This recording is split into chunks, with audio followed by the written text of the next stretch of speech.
Tomona maboko mise komi na suka ekendaki au Capernaum.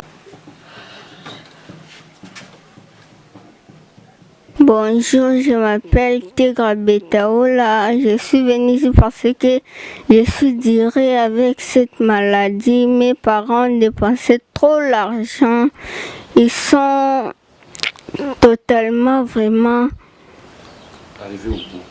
arrivés au bout. C'est pour cela que je suis venue ici pour nous aider. J'ai besoin aussi d'étudier. Il n'y a pas moyen. La politique officielle 17h na Kinshasa, 1 heure de plus na Est République démocratique du Congo.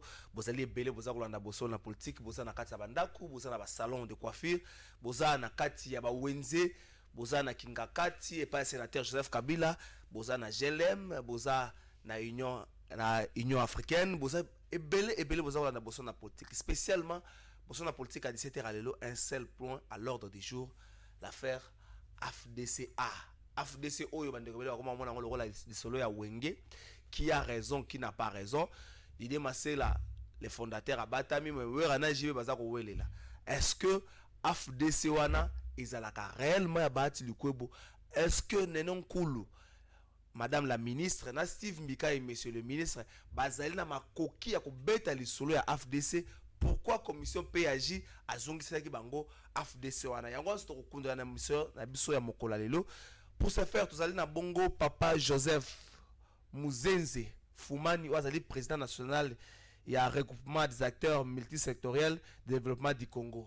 Papa Joseph Bonio toza malamu ndeko AFDC bandeko so bakomi komona ngolo kwa lisolo ya Wenge qui dit vrai les fondateurs abatami na ye bati likwebu retranché na point moko moya lo balisuzate caserne quelque part au-delà de dossier AFDC makambo belé landi banda ko zo futa courante bakati courant na Goma ba boteli makambo ko toyo affaire ya ba ciment et pai boni na bati likwebu mwana mboka bati likwebu za bien aza malamu na ki na plateau pona kolimbola pe kobelela na bakonzi otosala bango lelo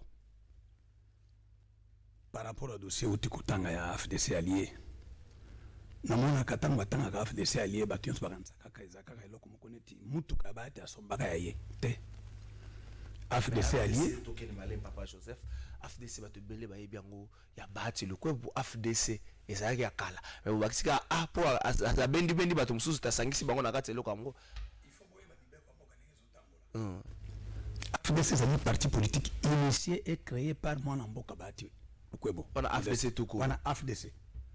Ici, moi, je vous parle. Regroupement AFDC allié. Ok. Où est mis son élection. Où est bimisi ba député. Où ba kobota ba problème. Où est allé ils allaient différents na parti politique moko. Nazali na journal officiel awa. To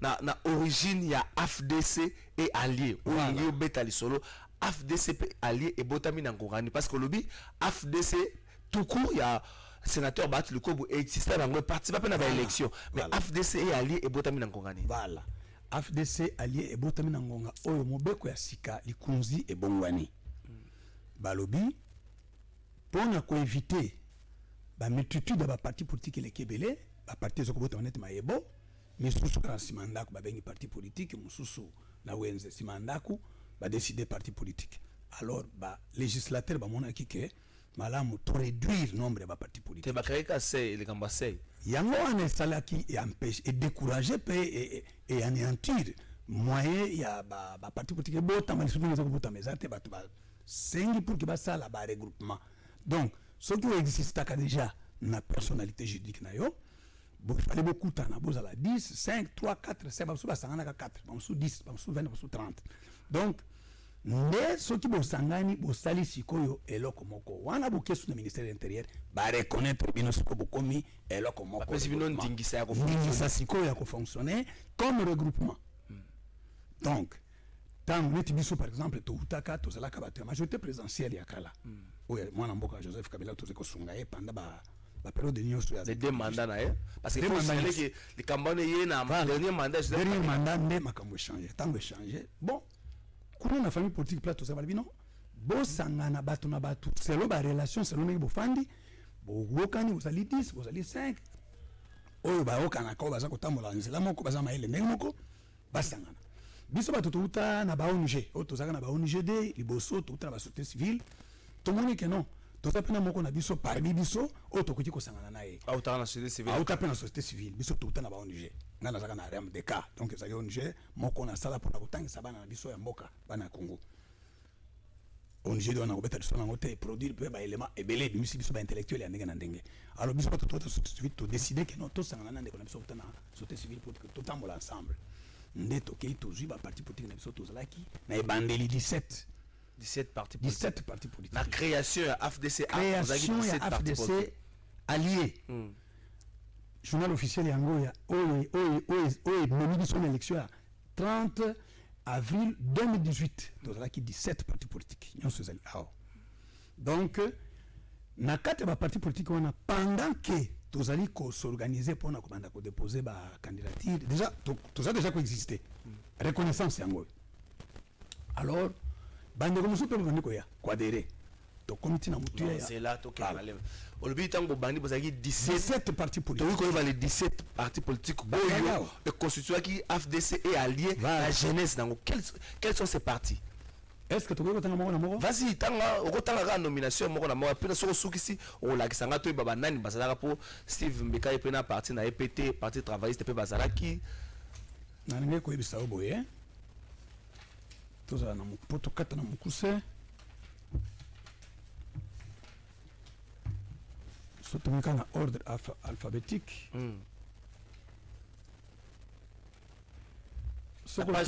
page combien ezali yangoyo page 96 OK il y a journal officiel OK yangoyo ba parti nyonso ezali awa bande ko zokotanga makombo moko na bango tazali awa donc oyo esa publication journal officiel ya ba parti oyo a reconnu oyo ko participer na ba élection 2018 oyo faire participer est-ce que FDC allié na possibilité zali au PSA yango wana OK le malem na tanga boso en tête journal officiel de la République démocratique du Congo, liste des partis politiques autorisés à fonctionner à la République démocratique du Congo, liste des regroupements politiques ainsi que des partis politiques qui les composent. Donc il y a page 95, non page 95-96. Voilà. Bah, comme Alliance des forces démocratiques du Congo et alliés, AFDCA. Madame Marie-Jacqueline Nurumbu Kazenge Zalina. Kazenge, il y a une vice-président de regroupement. Il y a une vice-président. Parce que la jeunesse est locoyo. Bati le corps président, voilà. Madame Marie-Jacqueline Rumbu, vice-premier président, oui. Tout le temps, parti, vous avez composé encore. FDC. Oui, le premier parti, FDC. Voilà. Deuxième parti, Parti travailliste et libéral. Voilà. Troisième parti, PETEL. Il y a un nom de responsable, il y a un responsable dans les Awana. Tu as la monnaie de comboter. Voilà. Troisième parti, Notre beau pays. Voilà. Quatrième parti, Mouvement pour le renouveau de la jeunesse congolaise. Voilà. Cinquième partie, Rassemblement pour le développement économique et social. Voilà. Sixième partie, Congrès des alliés pour l'action du Congo, pour l'action au Congo. Septième partie, Mouvement pour la liberté et la démocratie. Huitième partie, Union démocrate pour la concorde nationale. Neuvième partie, Rassemblement pour la défense du peuple congolais. Dixième partie, Parti national du peuple. Onzième partie, Conscience nationale congolaise pour l'action et le travail. 12e partie, démocrate bâtisseur du Congo. 13e partie, parti patriotique et progressiste chrétien. 14e partie, Union démocrate africaine. 15e partie, Alliance congolaise pour l'agriculture et le développement. 16e partie, regroupement des acteurs multisectoriels pour le développement du Congo. RAMDC, je crois, voilà. 17e partie, bloc pour les actions lumumbistes. Voilà. On le c'est les 17 parties où il compose qui AFDC et alliés na jeunesse nango. Pour aller aux élections 2018. Sikoyo. Pendant que tozali ko déposer ba candidature. OK. Ba ndeko mususu, ba parti mususu. OEP s'intéresse qui ba mona que marche na biso et ko sunga bango, ba epe ko s'ajouter. To comme un nombre ya 31 parti politique. Notamment na kati ba parti wan to kotanga parti ya Steve Mikai. Mikai pe ayeko ya pe parmi ba parti yaki. Mikai pe ayaki. Siko zela. Voilà. Madame Nene Nkulu azalaki na kati ya AFDC to yazali parmi bato bayaki. Madame Nene Nkulu n'a rien à voir avec l'AFDC allié. Non, Yoka, pardon, Voilà. Yoka. Voilà. Ndeko Joseph Yoka. Madame Nene Nkulu azalaki na AFDC ya kala oya mwana mboka bati. Voilà. Azalaki na kati. Azalaki na kati comme cadre na kati ya AFDC. OK. Tout court. OK. Qui n'a rien à voir avec le regroupement. OK. Donc, c'est lui qui doit... Kuna. Non, ça c'est leur histoire interne. Yo, uno yebi. Problème interne et AFDC, moi je ne peux pas aller me mêler na. Tous on a liberté interne. Donc chaque parti politique a une structure nae. Tous on a secrétaire général, tous les fonctions sont là. Donc nous avons géré parti nae à l'interne. Mais lorsqu'il s'agit maintenant du regroupement, ça devient maintenant l'affaire de tous les partis politiques. Donc c'est comme aller metango AFDC A et Botami donc AFDC allié et Botami. Voilà. Pour s'organiser ndenge nini. Bati le koba comme président AFDC A ndenge nini. Est-ce que parce que regroupement ça reporté à majeure partie combo na ebino so bobakisa na eloko mo wabengi A donc allié ou bien c'était sur base ya vote moko boye to ya consensus moko bonde bati le koba comme président AFDC allié. Biso moko ba chef de parti. To sangani. Soko ke na IDPS ba ko so bi IDPS et allié. Soko ke na parle ba ko so Palu et allié. Soko ke ba ko so INC et allié. MLC et allié. Donc il y a des poumons, pas piliers, au Yazalaki d'abord bien installés, bande comme Moussou, au Yazaki par exemple Moussou, Azak contrôlé par exemple 9 provinces, Moussou 10, Moussou 7 provinces, Moussou à Kokite pour atteindre Kongo Bimba. Alors qu'est-ce qu'il faut faire? Tant que tu sangani, tu sali élection, tu lobby, tu pona le meilleur d'entre nous, au Yazali mieux par rapport à Bissonyonso, mieux implanté et mieux représenté. Ndeto pona ye tolobi na règlement intérieur to décider tolobi comme colonne vertébrale na biso ezali AFDC, le président de l'AFDC ito facto celui qui devient le président du regroupement comme notre autorité morale juridiquement. Bo PC mandat to PC mandat il y a combien d'années?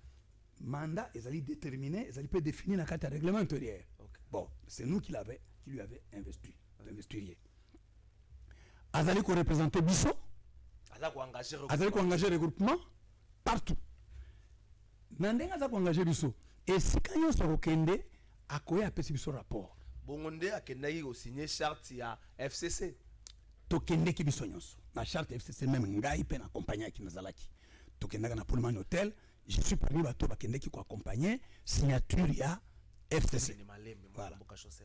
Est-ce que adhésion à AFDC et allié na kati ya FCC et ça qui concerté na kati ya collège des présidents aux a composé AFDC et allié ou bien là qui makanisi ya bati de kwebo andimisi bino ko na FCC et puis ça otali au monde ba parti politique aux monde la plupart au moni au dimisi AFDC allié et ça va partir au na majorité présidentielle d'abord banda par Joseph Kabila. Donc majorité biso tout accompagner pendant balit na ye ya mandat na ye to uti na majorité présidentielle na ampe nde tango mubeko ebaluki nde to sangani siko to sali tango siko mukonza mboka o to salaki na ye à l'époque oyo to soko benga lelo akomi sénateur à vie apesi maele abengi bandi biso bautaka na opposition o bautaki gauche droite tout batibala ba jalisi mbusa batu so boyino boyebi ba ye bandimi pona ko signer charte pour que tout le monde qui est mutu kota ki komi bitumba ba mindele na ba tumuindo na ba congolais alors to bino front pour te protéger mboka na biso front commun pour le Congo de to créer ki eloko na tango ye makanisi na ye apesi to kei ko accompagner ngo comme to zalaki déjà batu na ye to uti déjà na nzela na ye to zo kotambola na nzela na ye biso to beki ke yende to za na ye to kotambola na ye to comme place voilà tango zo ndima kokota FCC. Voilà. Boyebaki déjà qu'il y a FCC. Le parti phare, c'est le PPRD ou encore l'image forte, c'est le PPRD. Est-ce que boyebaki positionnement ou en nakati FCC? Bino moko FDC ali tant bozo kota le kamango. Bo mekaki un peu koluka ko ba place na bino za ni nakati FCC plus rôle nini boko jouer nakati FCC. Ndeko, mwana mboka na ko biso boye. Nakati ya majorité présidentielle ko teto uta.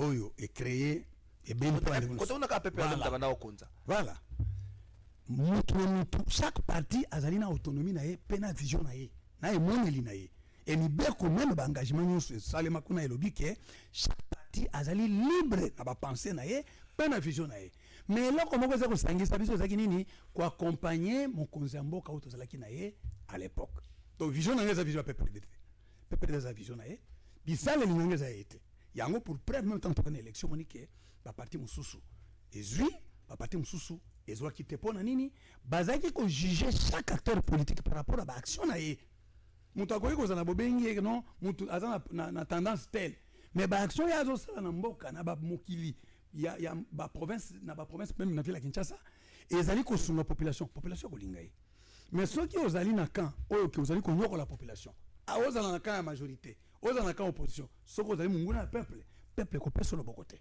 yo ozalaki parmi signataire ya charte ya FCC Lobby. Est-ce que vous avez eu le temps ya koloba place na bino na zongi susu wana rôle na bino na kati FCC place na parce biso que après un temps bato monaki tout ce que vous avez subi comme bino bengango bato bengango ba coup bino bengango injustice. Est-ce que vous avez eu le temps ya koloba place na bino zanini quel est le rôle vous allez jouer na kati FCC biso tango tozalaki na kati ya na bande kuna biso FCC rôle na biso ko jouer zalaki nini ba ko juger bato après publication à résultat wana boyebaki na te candidat président non toyebaki te oyo azalaki kokamba lingomba à l'époque ye mutu azalaki na secret na ye personnel ya kopona moto oyo akoki kozala candidat na biso ntango baponaki ye azala malamu azala mabe tondimaki ye tobundi mais telemaki baponaki moto population esepelaki na ye te alors nde omoni tolalaki ntango tolali na kote wana ya présidentielle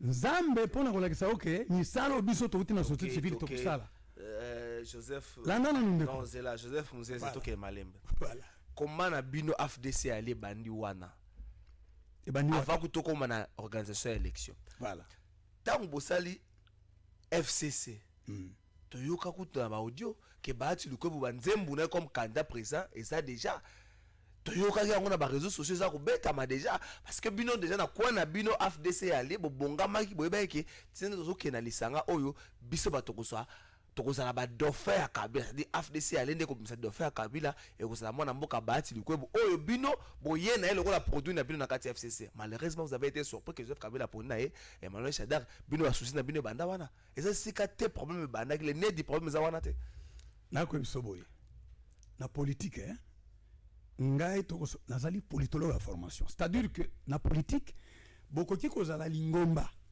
mais mutu na mutu azana emoneli na ye biso eloko moko eza kosangisa biso tozali nde koaccompagner mutu oyo tozalaki na ye na confiance oyo tozali kobenga Joseph mwana mboka Joseph Kabila ye nde tozalaki na confiance alors ntango akopona bien que est-ce que ozondima mpenza ke soki mwana mboka Joseph Kabila azala ayokaka pe apesa confiance na AFDC allié nde topola tu sûr soki nanga naza kotuna soki bapesaka biso confiance biso AFDC allié nde topola te wana naza koyebisa yo parce que bavaleur oyo eza kote biso touti d'abord bana babola bato bauti na banzela bapasi so okuti kuna okuta babourgeois te kuna ezali eloko bano bayebi pasi ya Congo pour preuve yango monika na niveau provincial tobima numéro 1 pour nini numéro le PPRD na niveau provincial tobima numéro 1 pour na Congo mobimba zanto makabango pe bolobango voilà bolobango pe mingi au total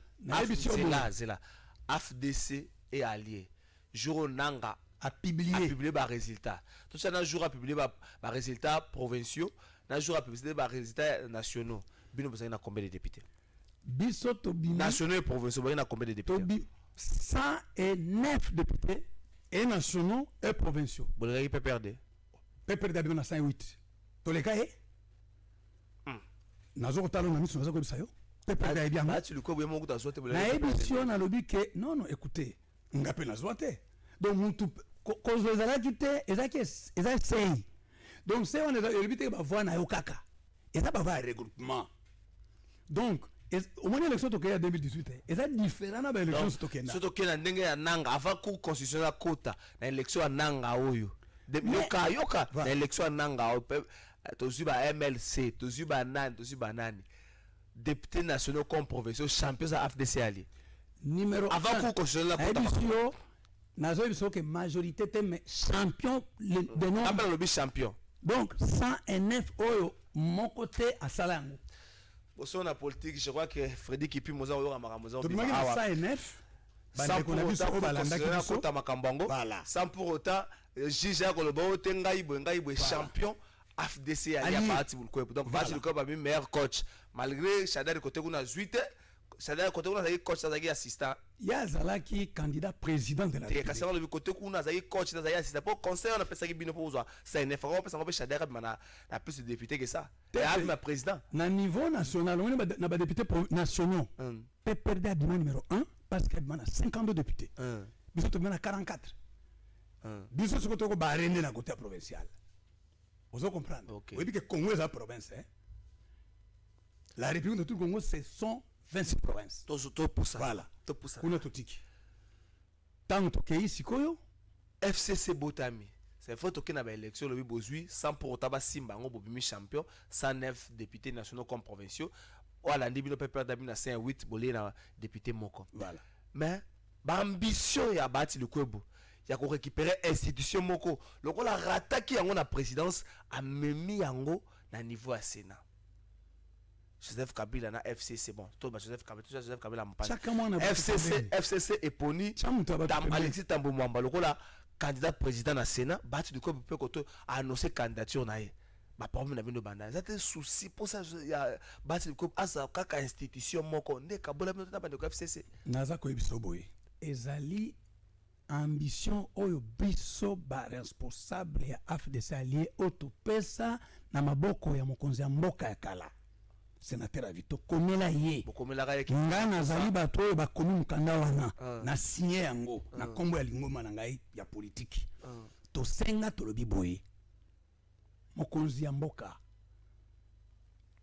to uti ko za problème awa to perdre le pouvoir pona koyoka kote moko mokonzelaka ngula litoyi moko voilà kosala confiance na bato moko oyo o bazo sala contre on a contre peuple congolais on zo banani tozali koyebisa na mukanda to komela ye to senga institution moko wana sene na nute primature de na nute assemblée nationale de na nute bosana ke institution moko parmi les trois parce que to uti ko perdre institution monene auto lingaki to memande ko na biso ya PPRD azwa baza majoritaire bazwa biso institution elandi to sengi pe moko tant so to raté o wana ya présidence de la République ba institution tikali misatu na misatu neto sengi to lebino ezali misatu netikali mito etikali misatu tala pe biso to saki déjà victime na ba injustice mikole uti koleka belé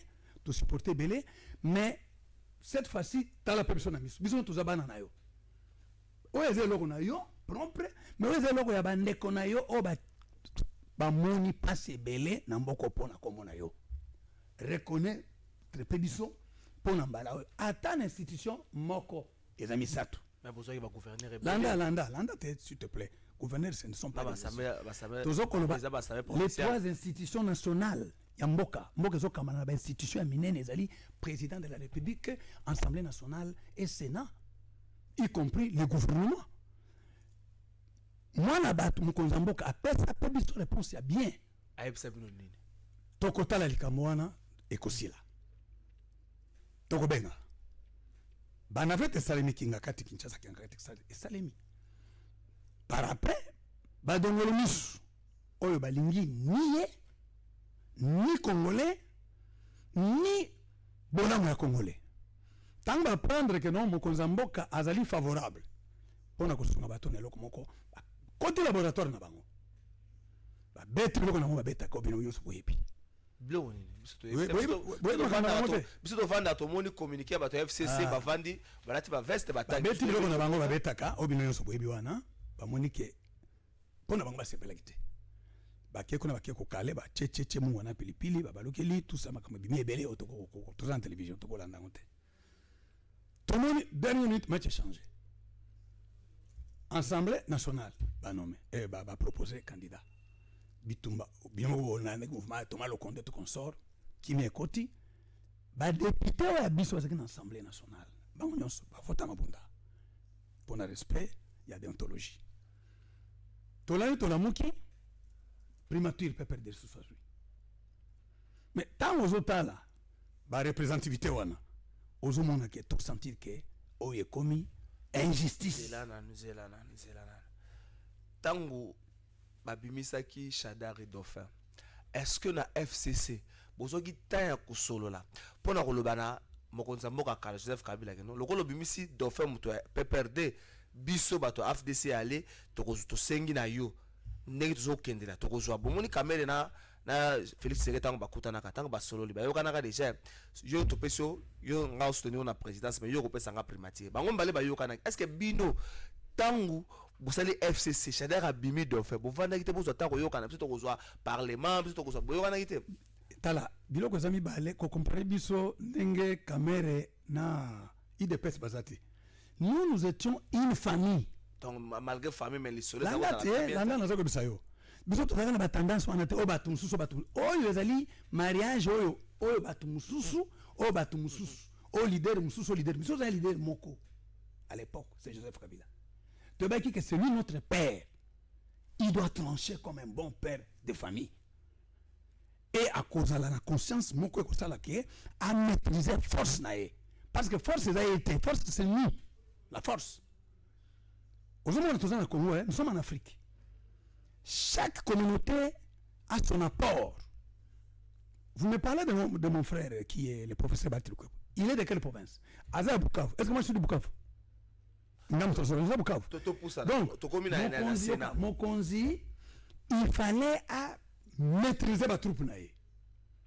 Il fallait à concevoir puissance naïe. Mais bino bima ba rebelle. Landa, toza ba rebelle te peto tikala koza ba rebelle te. Pour preuve jusqu'à preuve du contraire.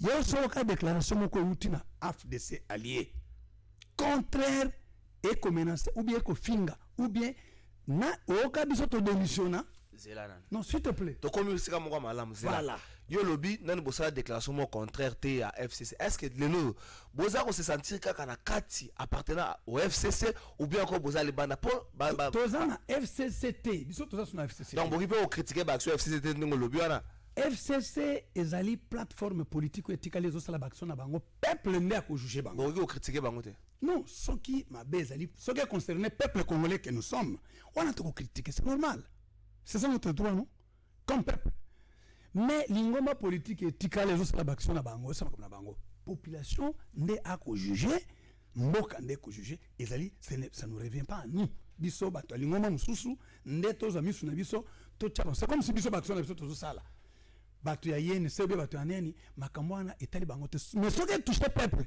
intérêt peuple mais toute la nation écoutez-moi papa tozali na représentativité moko kosala na ngote na Congo depuis que nous sommes victimes de l'injustice osoka ba insurrection wapi osoki ba menace ba dégâts wapi vous croyez que nous sommes faibles tout à faiblesse mais vous êtes faible ti lelo nous sommes pas faibles je vous dis ceci Nibeko ezali makasi bozo ko récupérer FDC lelo commission PAG na parlement boyela ki bino FDC sango et que nango pa nene nkulu na simikai ezali ko lakisa sikoyo o kaka bokambami ya mabe ya bandeko ba pesa bango ba responsabilité ya ko gérer l'institution wana comment une institution comme l'Assemblée nationale o ezali censé ya ko protéger mibeko ya mboka et se permettre et violer mibeko ya mboka na ba article nyonso o ezali ko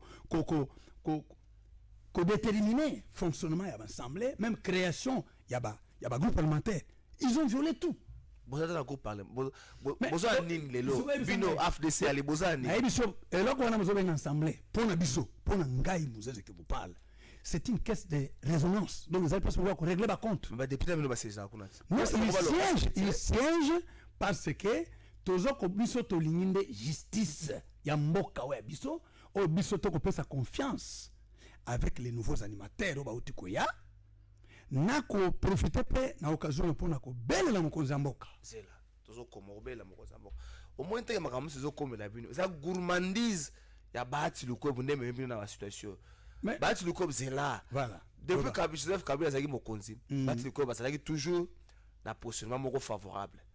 Si vous savez FDC aller c'est la positionnement favorable. Maintenant on combat na bande de touche ata Cristiano Ronaldo to Messi e bon bavana na bande tous baninga msusu babandi so bamoni match comme moi mbilinga bilinga ba kotsa bati liko balinga azwa boye da problème senesi ka problème se banda na présidence à Sénat tango FCC poni l'action du président Sénat tambo mwamba Alexis bati liko pour pas bimi à surgir bo créer nyoso bo créer batu msusu bamoni ba sepelaki nango te notamment madame la ministre Nenenkulu Steve Mbika monsieur le ministre va se retirer va se désolidariser na bino et c'est quand ce besoin problème yango na papa yokana bisayo omoni tango okolinga otambusa mokili na kobuka mibeko olinga otambusa mokili na kobuka mibeko eza lelo nani moto a contredit Joseph Kabila que azana majorité ba député te na moko yo. Il n'est plus encore chef de l'État. Mais il est respecté pourquoi? À concevoir Maël Naye, à salir structure Naye, il a son petit politique PPRD, administre pas député, administre pas gouverneur, pas vice-gouverneur, à son contrôle Mboka. Il ne gère pas, mais il a la force. C'est ça même avec... Batil Kwebo, ce n'est pas un militant d'un parti, non.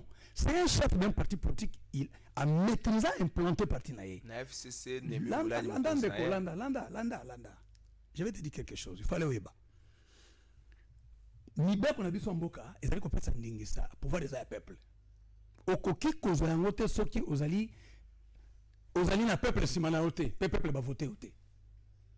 Moi na mboka asala eloko na ye. Eloko na ye ezui appui ya ba congolais. Lelo azali incontournable na kitukuka ba député na niveau yonso Congo. Dites-moi, nandangai. Dites-moi. Oui, mais tant qu'on individualiser le problème, il y a un regroupement, il y a un individu. Il y a des conflits familiaux. Ça devient comme si une affaire de leur tribu ou leur ethnie. Non. C'est grave parce que bato abandondro bazana kati wana ba chef ba parti abandondro bazakuna. Bato akasayo bazakuna. Bato Équateur, bato wa province yosutu. Ba cause la victime na problème ya yona ndeko na yo familial makamana bino famille kuna parce que bazoto sa mibeko koto sa mibeko za lisu bato balingini to ça la ba trouble soki to bangi ba trouble mba soko za l'incontrôler po to zalana chacun d'entre nous a dans la force ma casse kota uta to za ba etuni différent beaucoup ta na opposition landa pani ba ko ton pourcentage. Mais puis nous voyons sur la bonne situation. On a nini nani biso tozali identité établie politique. Sur le bozawa identité établie politique bozawa. Tozali na majorité parlementaire. Na banane. Non. FCC ba boya bino. Yoka. Kashi ba boya bino bozawa ba. Yogana bisayo. Omoni biloko bozawa ba cash FCC. Ba boya bino. Landa ne bisayo. Nos gouverneurs là. Au bazin de la province. Bah, vice-gouverneur de la province. Bah, c'est venu. La République. Congo, alors, pour servir le Congo, il faut aller à cash. Il faut aller à FCC. Place aux alliés, pour servir le Mboka, il faut aller à cash na FCC. Ce que vous avez montré, notamment, dans mon maman, quoi, Zobela, Nia Koufa, Nanzela. Au même, il y a un hôpital. Il faut aller à cash na FCC, nous sommes Mboka. Ça, c'est de n'importe quoi. Lorsqu'il y a des volontaires congolais o balingi basunga mboka na bango ekende liboso toboyi makila toboyi mobulu mboka to souffrir trop to kufi trop to moni pasi trop élection ozomona tokeyo bato bateki bandaku bana babola bateka bandaku bato bateki mituka bato batikali azalaka na bapango atikala locataire na ideka na parlement biso bato ba hypothèque ba parcelle ba valeur bato batikali na ba difficulté. Yo individu moko boye pona sentiment na yo personnel individu ngo pointa ka 2 ans ozo lo batte to ko na suka individu ngo pointa ka 2 ans nani na le bien individu moko boye nani wana ba pesi responsabilité pona otambusa lingomba malamu ne coordinateur FCC obaluki yo komi sikoyo yo nde sikoyo komi ngubu zela to komi pratiquement na suka zela ne Joseph Muzenze zela voilà individu ozo obenga groupe des individus. Groupe des individus. Collège des présidents FCC. Bango nous avons un problème ezali. Mais bah jaloux na biso liboso banani. Qui sont les premiers jaloux? Ce sont eux non? Mais pourtant pas ça président parti politique dans le regroupement. Mais na lobi boy token mais mutuna mutu fois c'est contracté na ndenge nzamba pesier. Ndenge ko la muninga zu. Ndenge ko linga liwa muninga mais tandis que ayo linyango te.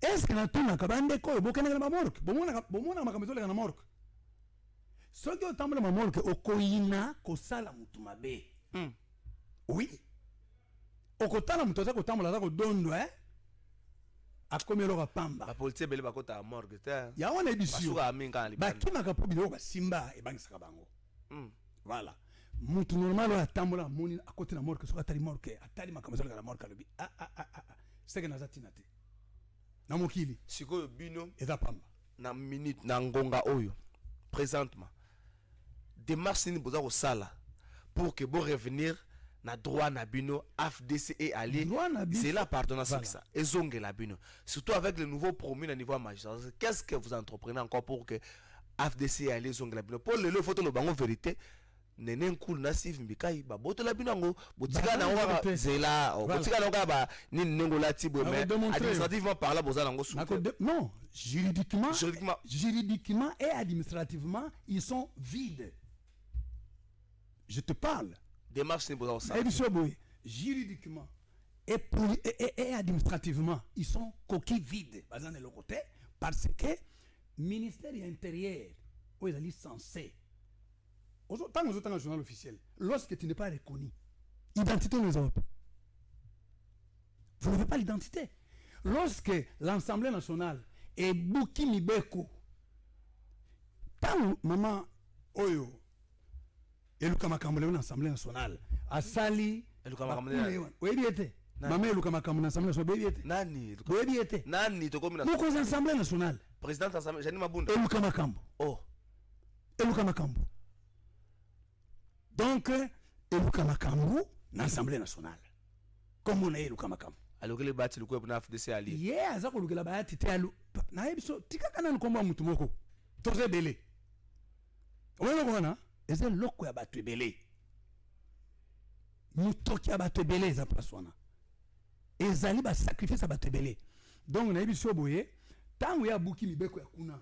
Na ona kanisa ki ya mayele ya malonga wa kokitata ya wa déjà na âge wa kokipe ko sunga na niveau ya Sénat mêmement et ça bangote kotala mwana mwasi wana niveau ya mayele azanango ko keleka na musika vous sentez que vous êtes en face d'une dame compétente mais ozo sala les ayete le même bande wana groupe wana oyo elingi Kongo zika Kongo pela moto bangonde bako commandé bangonde bako et puis makambo mususu na uti ko limola bande ko mususu na ba presse mususu na zekoloba tout leur coup ça va sala coup ba orchestrer coup bako za mutu ya batu ya mwana batu Joseph Kabila donc bacheli boso lingi ko isabiso to komi na suko lingi ko isabiso ki na kati ya démarche na bitumba nyoso na baku nyoso FDC alias Joseph Kabila na kati te soki akozala na kati par rapport ya songi mais na conscience na ye aza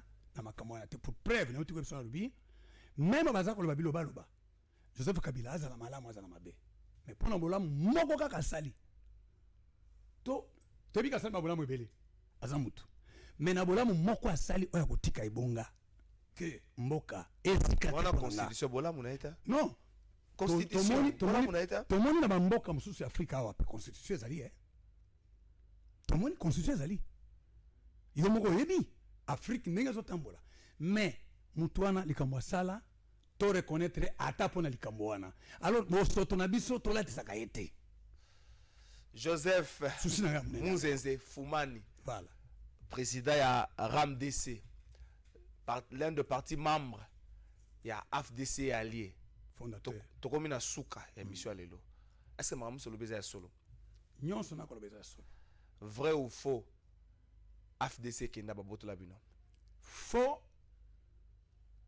sur le plan juridique et administratif c'est faux mais sur le plan ya muibi wana nde ba ko tenter po mibeko eza ko telema to ko senga sikoyo bakambi ya sika justice baye balakisa ke Congo ekomi na justice pour dossier le plus sensible net oyo na mboko na minute oyo ezate yango nde mokili mobimbe zosela vrai ou faux boza ko accuser coordinateur ya FCC Nemi Mulan kenda za la manœuvre makamso yo komela bino azali parmi ba oyo bazali na ku oyo bango yemo kote aza yemo kote tout mutabatu yemo kote tout un laboratoire mobimbeza kuna vrai ou faux Joseph Kabila pas boire ça na bino soka pesa ka bahati du kwebu azala dauphin de makamu so komate to soki sadaka gagner que élection makamu so ngai komate motema ne na ebite na kata motema ne na ebite mais na ebike songi ne eboti nyonso oyo même ibekwe kusuisa yango. Merci Joseph Munzenze Fumani, président de RAMDC, l'un des partis fondateurs de AFDC. Tout comme la souka bosso na politique à Mukolalelo. Merci na Clovis Dinga, merci na DT Freddy Kipimo, merci na bande ko nyoso bande bosso na politique à Mukolalelo. Le ko passe c'est ça que climat politique to scène politique à Mboka na biso et comme le ko na ba orchestre ne to mona ngo. O lo ba ko bela ke wenge to na to zaraye, o lo bi na beleli wenge maison mère zaraye zo kande fondateur de Marcel Davai na Kimia. Merci na bino.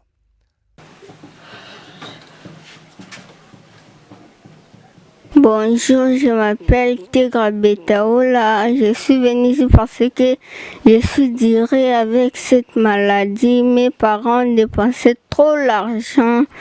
Ils sont totalement vraiment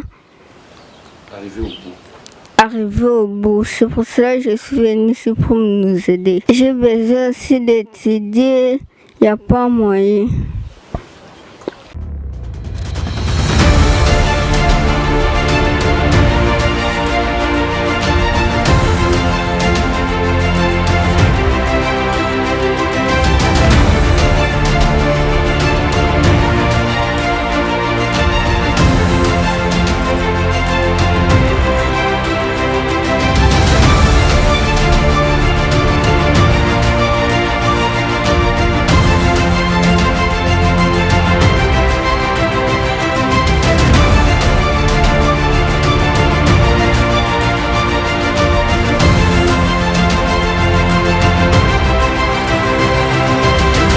Tomona maboko mise komi na suka ekendaki o Kapernaum.